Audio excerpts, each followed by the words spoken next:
Okay. Whew. So, the Heilmans, Emily better be in here. Where you at, Emily? Okay, so we had our soup and chili cook-off a couple of Sundays back, and the winner of the Golden Soup Spoon wasn't here, and the winner with 47 votes was Emily and Kalia Heilman with their chicken and wild rice soup. Emily and Kalia, if you would please come forward. Where's Kalia? Oh, she did nothing? Because I was gonna just snap this in half and give you half, and she'd have to come get it, but I'll give you the whole thing. All right, here's the Golden Soup Spoon. Yes, congratulations, Emily. Thank you so much. All right. All right. So, I know that everybody's really hot now. Oh my goodness, so hot. But hopefully you have a handout. Oh. And, hey, Cade Nash, would you bring me that little clicker thing that's to the right of that computer? It's in a zipper case. I forgot it. All right, so hopefully you have a handout. And we're going to go through Luke. We're going to look at Luke chapter 8 tonight. So Matthew, Mark, Luke, and I really, really love this event. I try not to call it a story because sometimes when we call things a story, then we think like it didn't happen. So it's an event, a real life event that really happened, okay? So we're going to look at Luke 8, 26 through 40. Jesus sets the captives free. And so we're going to read the whole thing, and then we're going to talk about it in 3 parts. And then there's lots of questions throughout your handout, and those are questions that you can use any of them for your small group. So as we look at those, if you're like, oh, that's a really good one, then take note, and we'll, it's actually now it's like a long, thin one in a long, thin case.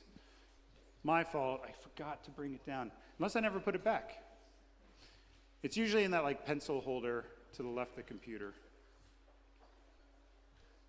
All right, so let's go ahead and read Luke 8, 26 through 40. So open your Bible and follow along because I don't have it on the screen. Luke chapter 8, 26 through 40. I'm going to wait just a second because I know a couple Bibles are being opened up. All right. Oh man, Danny's my hero. And Cade. Together, they found it. Thank you. Okay, success. We're just going to jump to, there it is. All right, and this picture is, if you guys have ever seen like an Action Bible, that picture's out of the Action Bible. I thought it was a really cool picture. I know it. How do you like your pork? I don't know. Okay, so let's read 8:26. This is Luke. It says, then they sailed to the country of the Gerasenes. So they is Jesus and his disciples, which is opposite Galilee. So there's a map on your handout there on the bottom, and you can see where it says Galilee on the left side, and then across, I guess it would be on the west side, and then on the east side, there's a little town called Kersey, and there's a little box that says drowning of the swine. So that is where they're sailing to, okay? All right, so opposite Galilee, verse 27. When Jesus had stepped out on land, there met him a man from the city who had demons. For a long time he had worn no clothes, and he had not lived in a house but among the tombs. When he saw Jesus, he cried out and he fell down before him and said with a loud voice, "What have you to do with me, Jesus, Son of the Most High God? I beg you, do not torment me." For he had commanded the unclean spirit to come out of the man. For many a time it had seized him. He was kept under guard and bound with chains and shackles, but he would break the bonds and be driven by the demon into the desert. Jesus then asked him, "What is your name?" And he said, "Legion, for many demons have entered him." And they begged him not to command them to depart into the abyss. Now a large herd of pigs was feeding there on the hillside, and they begged him to let them enter these. So he gave them permission. Then the demons came out of the man and entered the pigs, and the herd rushed down the steep bank into the lake and drowned. When the herdsmen saw what had happened, they fled and told it in the city and in the country. Then people went out to see what had happened. And they came to Jesus and found the man from whom the demons had gone, sitting at the feet of Jesus, clothed and in his right mind. And they were afraid. And those who had seen it told them how the demon-possessed man had been healed. Then all the people of the surrounding country of the Gerasenes asked him to depart from them, for they were seized with great fear. So he got into the boat and returned. The man from whom the demons had gone begged that he might be with him. But Jesus sent him away, saying, "Return to your home and declare how much God has done for you." And he went away, proclaiming throughout the whole city how much Jesus had done for him. All right, so there's a lot in this event, and I have labeled it kind of before Jesus and encountering Jesus, and then responses to Jesus. And so we're going to look at all of those, okay? So, first of all, this is the same picture that was on your handout, and in case I didn't make it clear, here's Galilee, and then over here is this place called Cursey, and this is the region where they believe that this event took place. And so I've got a little Google Earth video that I made, because I just think it's so fascinating to like see what this looks like. So this is me today, trying my best to use Google Earth. I didn't do great. Hey, look, this is Parkview Church. Look at no apartments. Look at all that barren field around us. So that's where you are right now. And it's going to zoom out here in a moment. And we're going to go over the ocean. I'm typing it in. I figured it out. Here we go. So this is how far away this event happened. Here's the Sea of Galilee, and here's Cursey. So there is a national park here. There's the remains of an old Christian church here. Usually Christian churches were put in places where events from the Bible happened, as kind of remember that these things took place. So now I'm trying to rotate it. I'm struggling because I wanted to flip it so we could see Capernaum and Galilee, and I'm like, oh, control. Well, David, it's too late. I didn't figure it out. But I do eventually, I'll zoom out and flip it around here. I'm so impatient waiting for myself. Come on, Terry. Come on, past Terry, go faster. There we go.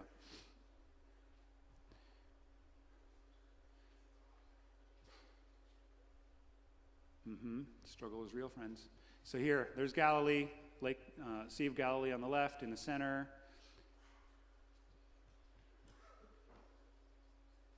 And so as I zoom in, I'm just imagining, like, okay, which of these hillsides, like, where exactly did Jesus step out of the boat?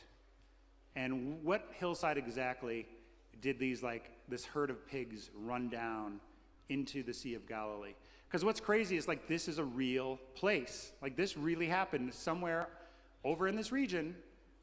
And they've got the remains of the tombs are there, so they know where there's tombs at. And so if you went over to visit and looked at the tombs, you could probably figure out exactly where it was. Or at least where the tombs were, that is.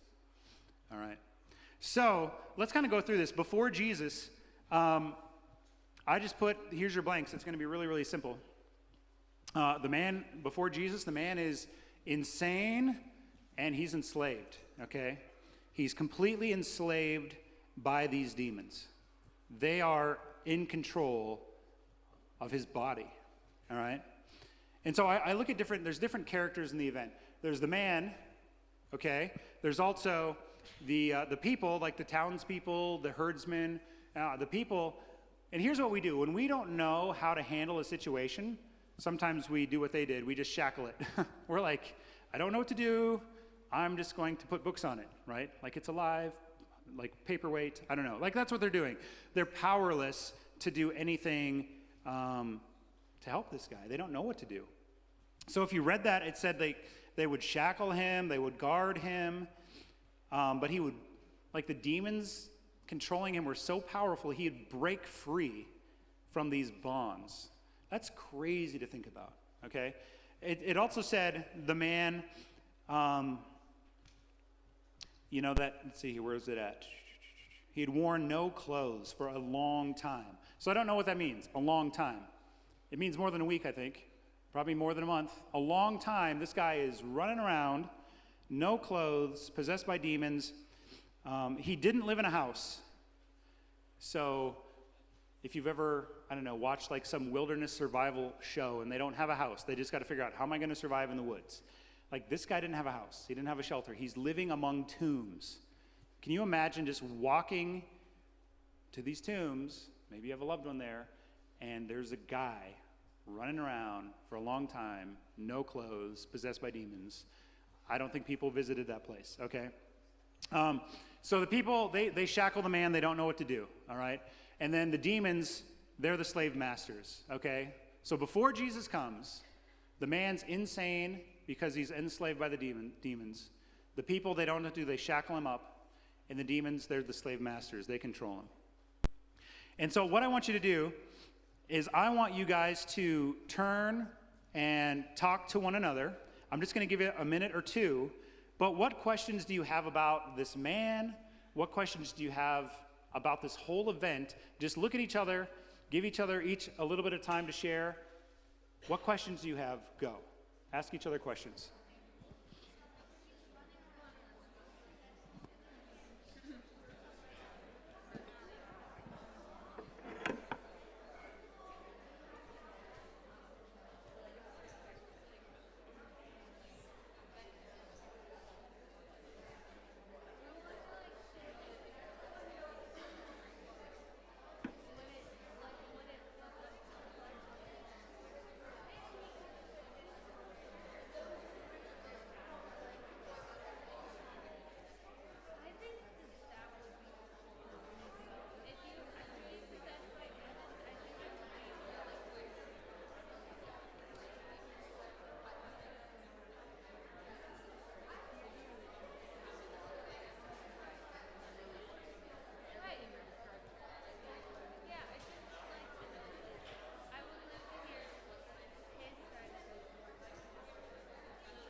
All right, so you'll have to share your questions in the small group.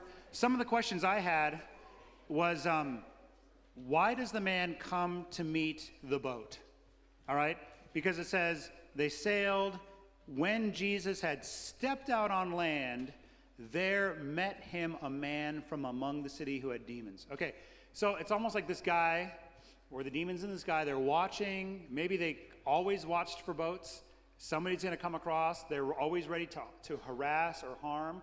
Because as soon as he steps out, here's this guy. So why was he coming there? Was he coming to do harm? I'm wondering, how old was this guy? Yeah, great question. Did he have a family? Mom and dad? Like, no, he's out here. Did he have brothers and sisters? Were his parents alive? That was one of my questions. How did he ever get demons in him? That's a question I had. Like, what ever happened? And then I'm thinking, what is he eating to stay alive? So these are just really basic questions as I try to envision this in my mind. So it's okay when you're reading through the gospel and you're reading these stories, like the authors want you to try to envision this. They're trying to give you guys enough of the story where you can like think about it, imagine, and even ask some questions, okay? So I've got some questions that I put on your handout, and these are going to be some good small group questions for you to go over. But How do you know if somebody is a slave of someone or something? That's a good small group question. Because even today, you might, in your own school and city, not see somebody who's possessed by a demon, but are they enslaved by other things, and how do you know?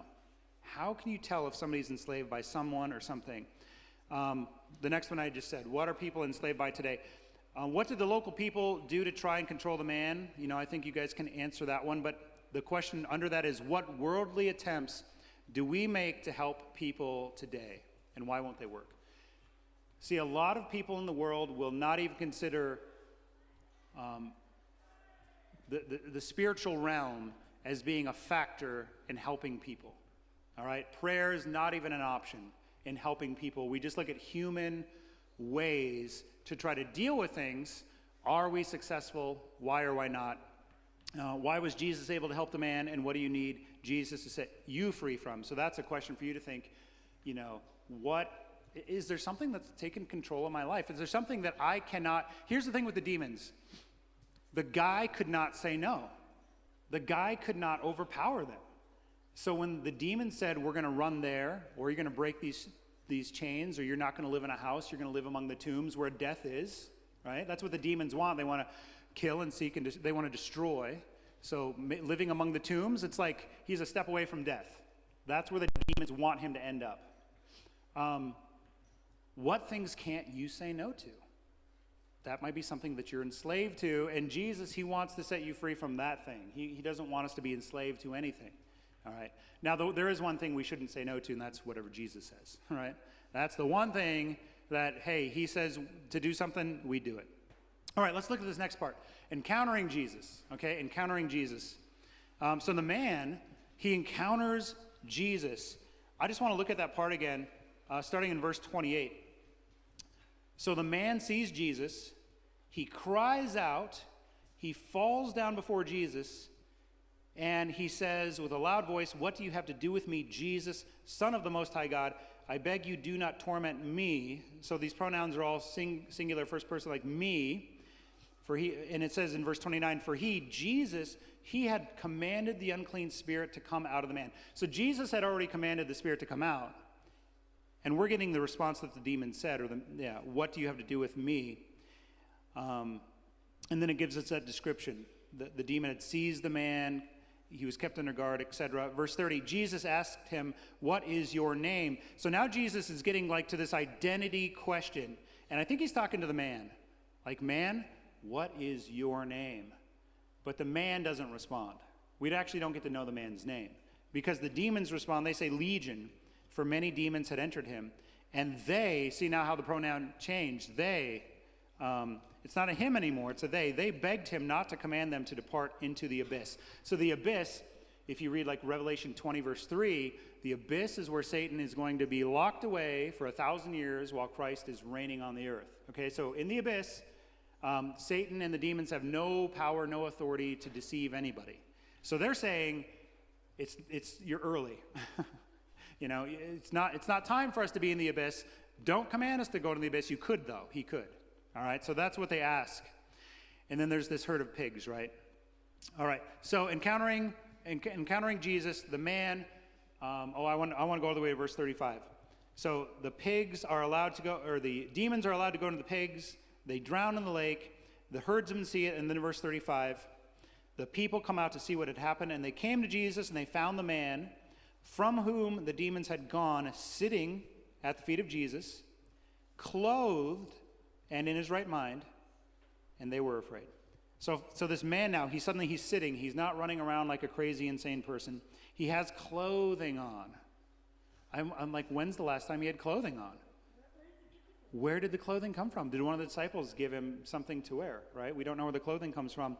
And he's in his right mind. He's in his right mind. So the man is sane, and he is set free. He's set free. He's in his right mind, it says. He's no longer controlled. So whenever we're like enslaved by something, it's like we think about that thing all the time. So when I was,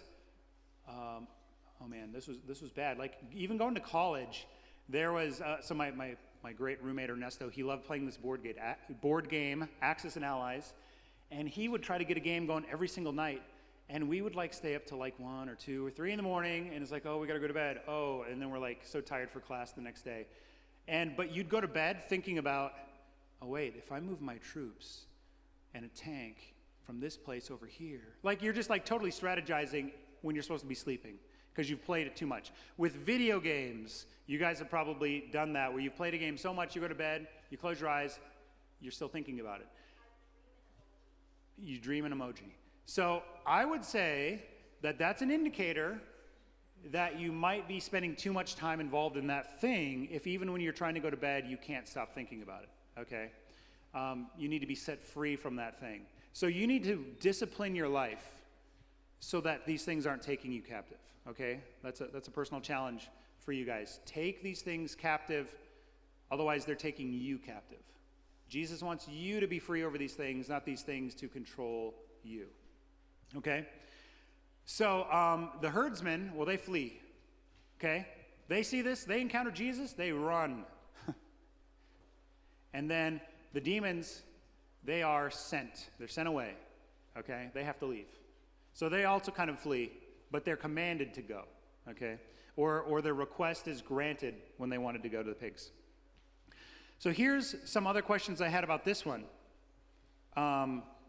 Was Jesus asking the name of the man, but the demons responded? That showed like who was in control. That's a question I had there. Why does Jesus listen to their requests, the demons' request to go to the pigs? Why doesn't he just go ahead and send them to the abyss? And then I'm wondering, why did the demons drown the pigs? Could they have just killed the man, or were they trying to keep him alive? And I was reading a commentary. This is really interesting. I think it's interesting. So Jesus is God who takes on human flesh. Satan cannot do that, but is he trying to be a fraud and replicate the incarnation by having, demonic spirits? We kind of talked about this yesterday. Demonic spirits in a person, all right? And so it's just an interesting thing. Like Satan is always trying to counterfeit things that God is doing. All right. And then you've got these small group questions that you guys can talk about.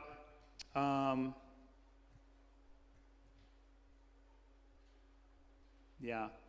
I'm going to go to the third one down. Just as these demons sought to destroy this man, the devil continues to promote destructive lies to harm people. How are we to respond according to 2 Corinthians 10, 3 through 5? And that's the verse that says, we take every thought captive to obey Christ, okay? Like that is how we're supposed to respond, but you can look it up and read the whole thing. Okay, let's move on to the third one, the responses to Jesus. Responses to Jesus. So this is found in verses 32 through 39. And I think you can see the 3 different responses. So here's the man. The man, he sits with Jesus. He wants to follow Jesus. But what does Jesus do? He sends the man away. All right? He sends the man to proclaim what God has done. And here's what's really cool, is the man obeys. The man obeys. Like really quickly. So I'm looking at verse 38. It says, the man from whom the demons had gone, he begged. So he's begging that he might be with Jesus.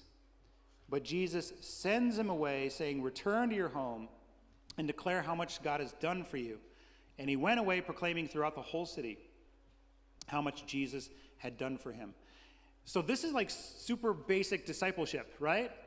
Like this guy doesn't go through much. He gets freed from being controlled by demons.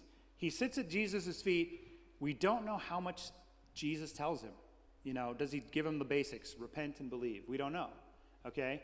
But he gives him enough where Jesus is like, just go and tell what God has done with you. And this is a good Trinity verse, by the way, because Jesus said, go home, declare how much God has done for you. But what does the man do? He proclaims how much Jesus has done for him.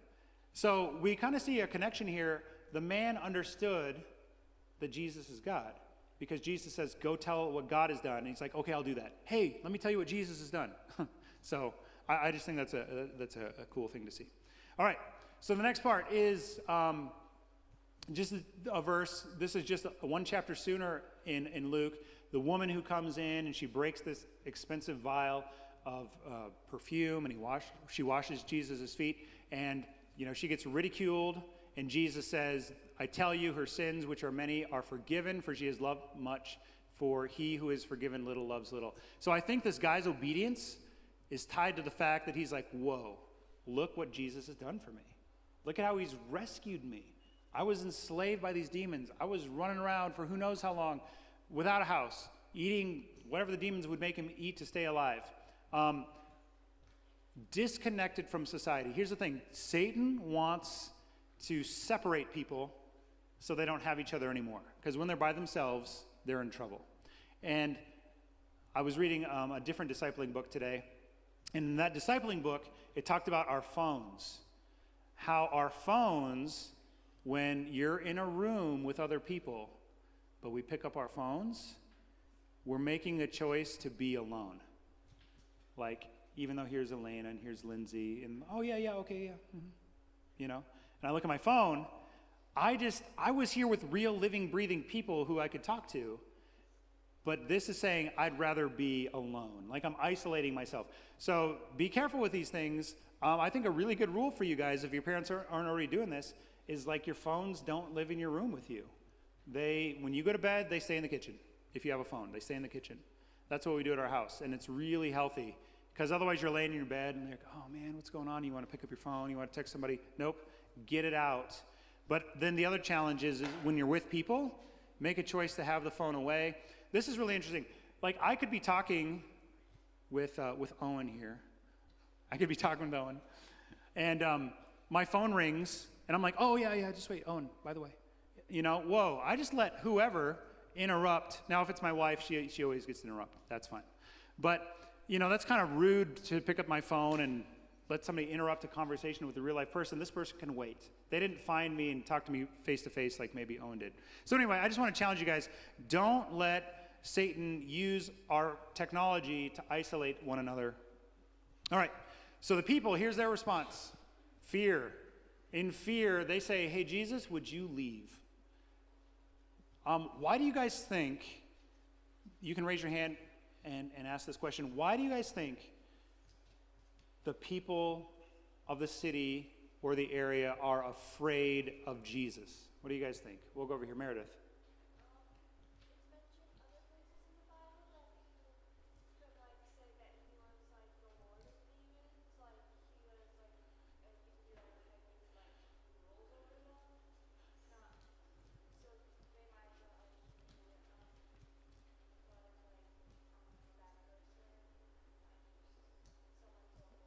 Yeah, so that's a good point. So, when Jesus has cast demons out of people before, they would say, aha, it's by the prince of demons that you are casting out demons. So, yeah, these people could have a misunderstanding of who Jesus is and thinks, whoa, this is like the chief leader of the demons, right? They could think that. Right here, Isaiah. They knew how strong and powerful this guy was. They tried to shackle him and all this kind of stuff, and it didn't work. Whoa, here's somebody who comes in and just by speaking is able to control this guy. So they're scared of him, right? Samuel.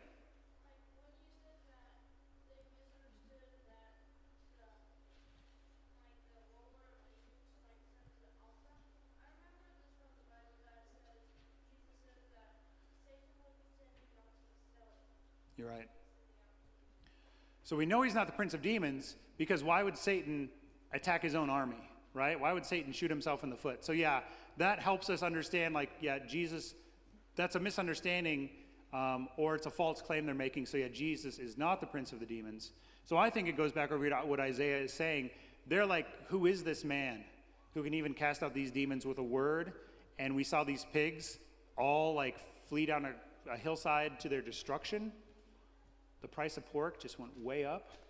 I mean, it's bad for the economy to have him around. Get him out. Okay, so good questions. And then the demons, I didn't know what to put here. I just put, they're silent. I mean, they're under the water. I don't know. I don't know where the demons go next.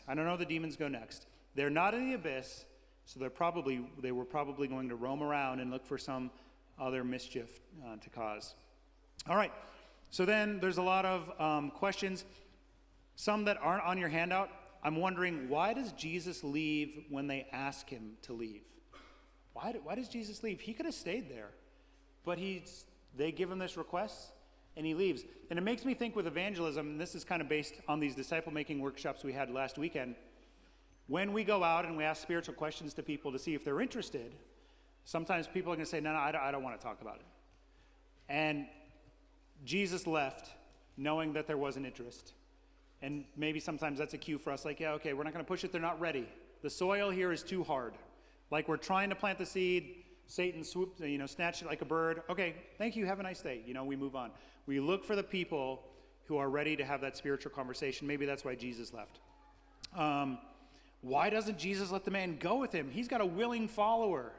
What a testimony. Just think if you're going to travel the country. Hey, now I got my friend here. Former Legion, the artist formerly known as Legion, I don't know, whatever his name would be. Here he is, and he's got an amazing story, and just think of the attention, but Jesus doesn't let him come, all right?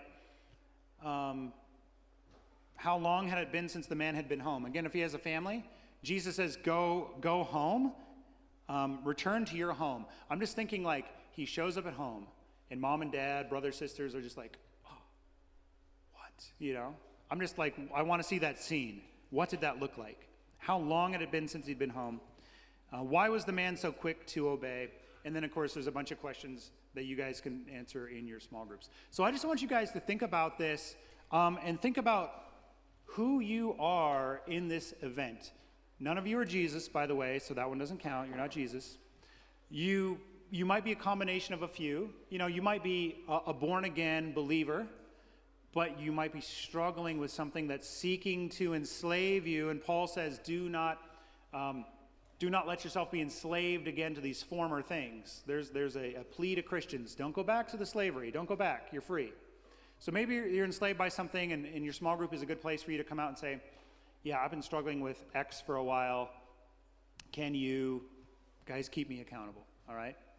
When you're alone is probably when you struggle with the things that enslave you.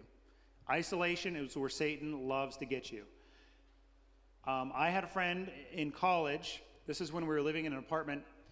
And he told me one of the struggles that he had. And I said, look, dude, with this struggle that you have, you cannot be alone. This only happens when you're alone. So we're going to take away the alone factor. And if you need to study or you need to do whatever, you're going to go down to this coffee shop or whatever. Or we're just going to agree that we're going to be home at the same time and it's going to be okay. So that is a way to combat things that are enslaving you, is not to be isolated. Satan wants us to be isolated. Maybe you're kind of like these townspeople and you're just afraid. Jesus, you scare me. I don't know what you're going to do in my life, okay? Or maybe you're like this guy after he's been rescued. You're just so thankful. And you're like, man, I got to go proclaim, And then there was a little mall mission trip today, and 6 people went, and it was just like a spontaneous mission trip. I didn't organize, plan it, nothing. Just some people said, we should go do this. We want to go do this. And I'm like, that is awesome. Let's do it. All right. So we're gonna close in prayer and then give you guys your small group time. So Jesus, we want to thank you that your desire is to set us free. The reason you went to the cross and you died there is to set us free from sin, from death, from being enslaved to sin, from being enslaved to spiritual powers.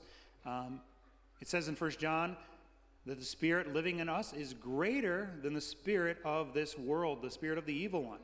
And so, Lord, help us to remember that. If we have trusted in you as Savior, the spirit living in us overcomes the spirit that's living in the world. So we can say no to lies, we can say no to falsehood and non-truth.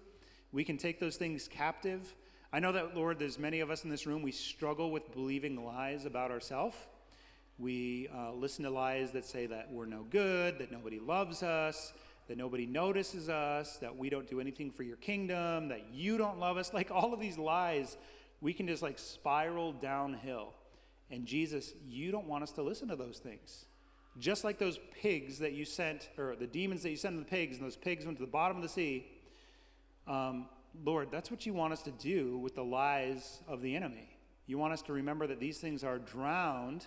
You paid the price for them, and they're all covered by your overwhelming love for us. We are righteous before you because you've clothed us. I'm thinking of this man who got clothing again. Where did he get the clothing? He couldn't provide it for himself. Jesus, you provide us with the clothing that we need, the clothing of righteousness, acceptance, love. So help us understand that and not walk around being bummed out, sad Christians. We should walk around being Christians who have joy, knowing that we're accepted and loved. And because of understanding that, then we're going to be like this man, and we're going to go and proclaim all that you've done for us. So Jesus, I pray for good small group discussions. Help us to be honest. Help us to be thoughtful. Lord, I want to pray for people who are quiet sometimes. Help them to be bold and say something. And Lord, help us in our groups just to notice one another and give everybody a chance to speak. Maybe sometimes we talk too much and we don't let people speak. So Lord, help us to be sensitive to everybody. Pray that we could all share, because you want us to have community in these groups. We ask all this, Jesus, in your name. Amen.